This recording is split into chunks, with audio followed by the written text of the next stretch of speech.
Hi everyone, Karen Cecilia here.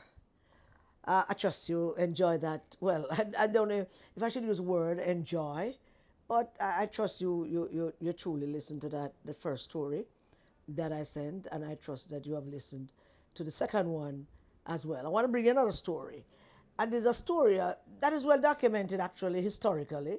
It's well documented because it was a landmark. It became a landmark legal case that changed a lot of things in Italy. And when I first came across it, I thought to myself, "Oh, could something like this happen in Italy, where the Pope sits on the throne?" But of course, the Pope is only responsible for Rome. He's only the head of the Catholic Church throughout the whole of Italy, and he sits in the seat of Rome. I don't know if the Pope's authority extends to Italy, to Sicily. I do not know. But in any case, I've seen enough movies to understand that it may very well have been is extended to places like Italy.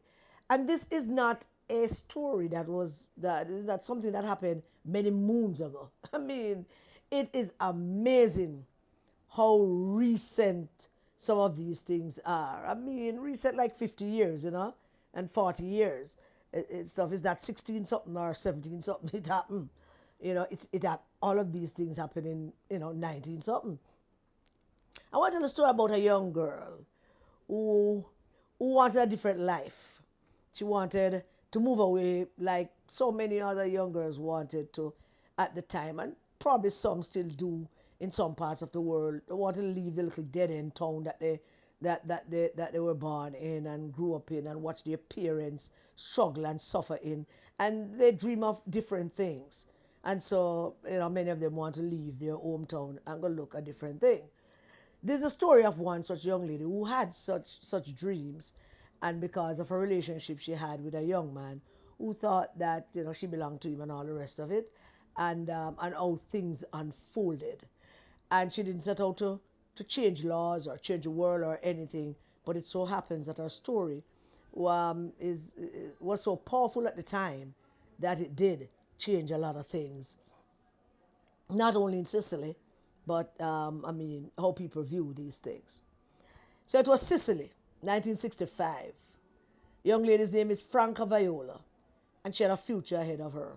She had plans, she had dreams, the ordinary hopes of a teenage girl in a small town where everyone knew everyone. And then a young fellow that she used to have a relationship with decided that she belonged to him, and so he's not going to allow her to move away. She had ended their relationship, and he refused to accept it. Melodia had connections. Of course, Sicily is the birthplace of the mafia. And if you come from a middle class family, or if your family has been involved with the mafia, which most families in Sicily from a middle class perspective was, then you would accept that a man like Melodia, he had connections, and if history says he has connections or he had connections, then there must have been mafia connections. So he had the kind of connections that mattered in Sicily. Mafia ties that made people look the other way and made people don't want to talk about something, and allow some things to happen. He had the power that made the word no sound like a suggestion. So on the morning after Christmas, Boxing Day, December 26, 1965, armed men broke into the Viola family home. They beat Franca's mother unconscious. They grabbed Franca and her 80-year-old brother, Mariano, who fought with everything a child could give to protect his sister. Mariano was released hours later after they beat Franca's mother unconscious and took both Mariano and Franca. They released Mariano 8 hours later, terrified and alone. Franca was not released. For 8 days, she disappeared into a nightmare. A nightmare that was not unfamiliar to girls her age in Sicily who would want to take a different path and plan a different future. She was held captive, raped repeatedly, and was told over and over again that marriage was the only way out. After she was released, everyone told her, when she told everyone what happened, everybody in the entire town telling her that the only way out after such an ordeal for 8 days was marriage. That if she agreed to marry Melodia, a rapist, the fellow that she had a relationship with, and she ended it, that if she agreed to marry him, everything would be forgiven. All the priests of the town, all the elders gathered and told her that this is the only way out, marry him. Yes, he's a man, he did what he did because he loved you. Marry him and your honor would be restored. And then everything would be forgiven. Not him, she. Because of course she's the one who committed the crime, not him. And if she agreed to that, the crime would then vanish. Her honor would be restored. Because in 1965, Italy, that was the law. So let me just repeat it to you so you can make it sink in. She wanted to leave. He said, "You don't leave." He abducted her, locked her up for 8 days, repeatedly raped her, abused her, and then carried her back home. And everybody told her, after she outlined what happened, that you have to marry to him.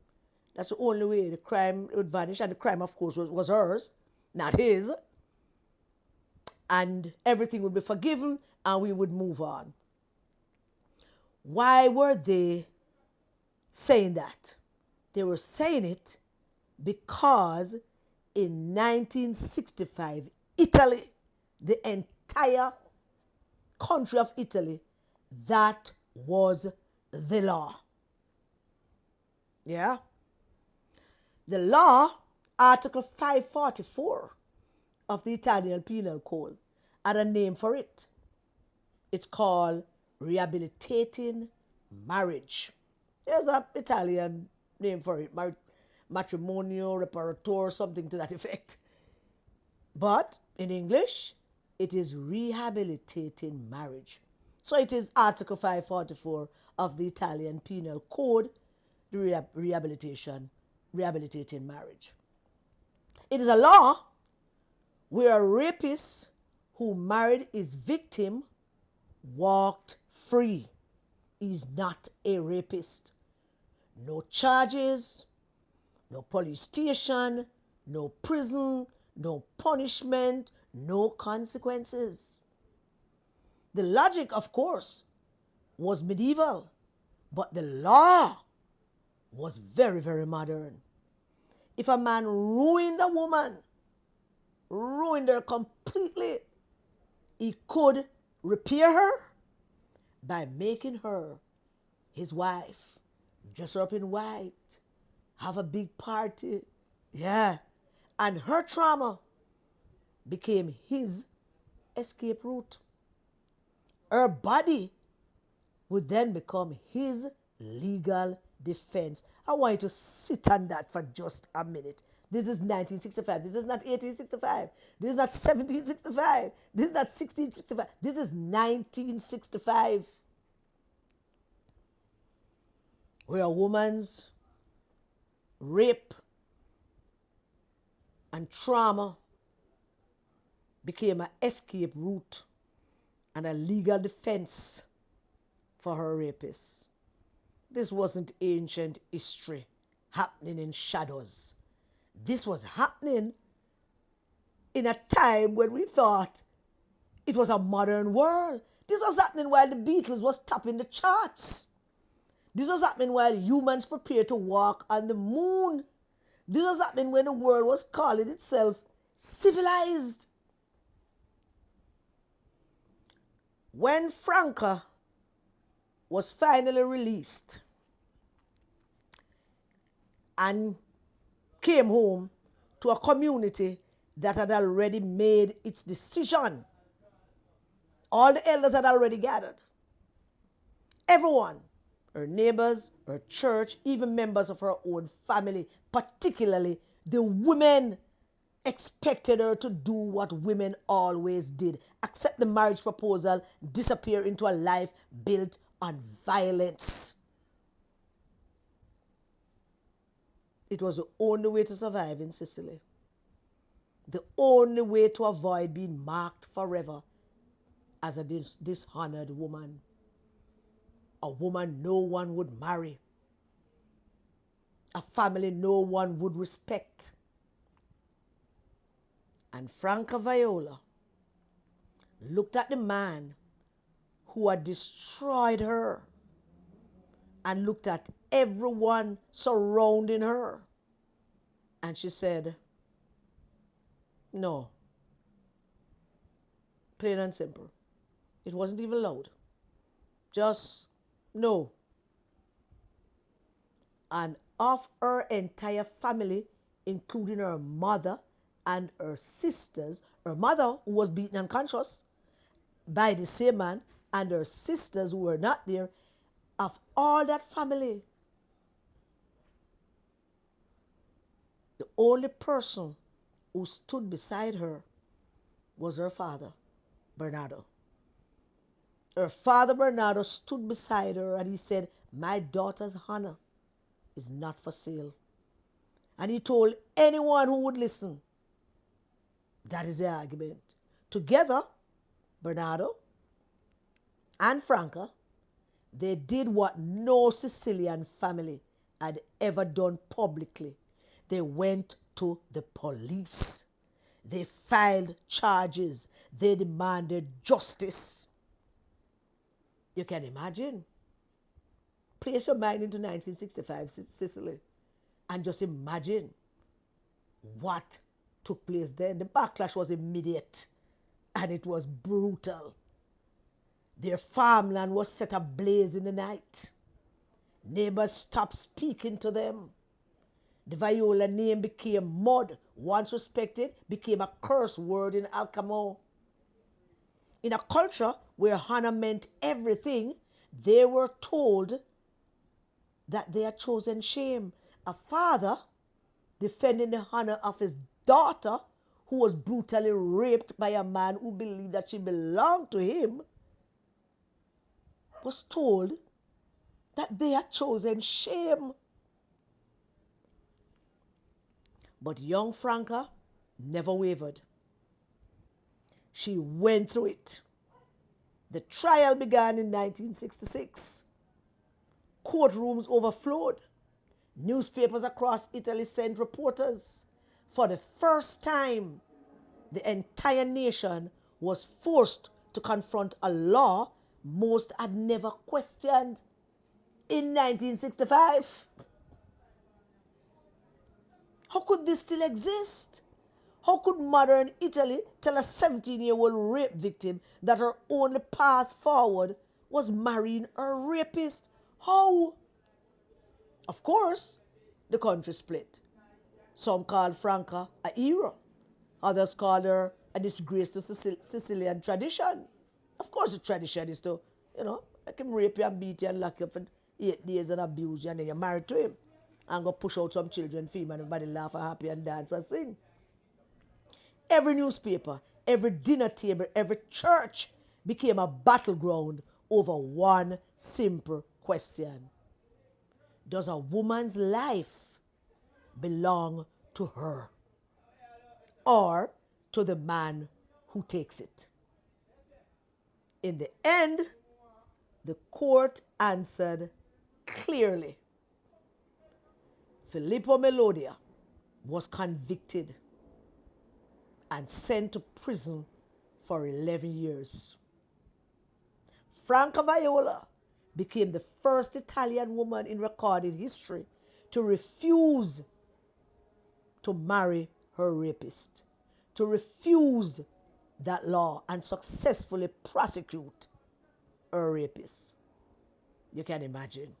Tell me, imagine it. The aftershocks must have been seismic. Italy President Giuseppe at the time, Saragat, invited her to the presidential palace. A public statement that was. That display was a public statement that the government stood with her. Of course, Pope Paul VI also granted her an audience. The church itself acknowledging that something fundamental was shifting.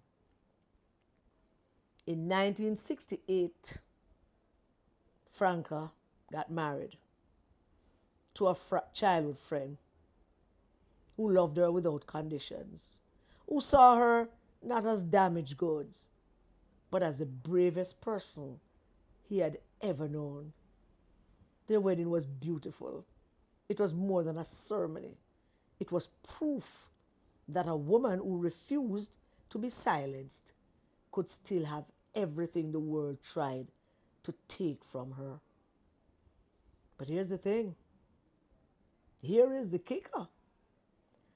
Article 544 of the Italian Penal Code remained law for 15 more years after that verdict. 15 more years. The statute stayed on the books. 15 years in which other women, inspired by Franca's courage, began saying, no, hell no. They began demanding justice. They began refusing to let their trauma become someone else's legal loophole.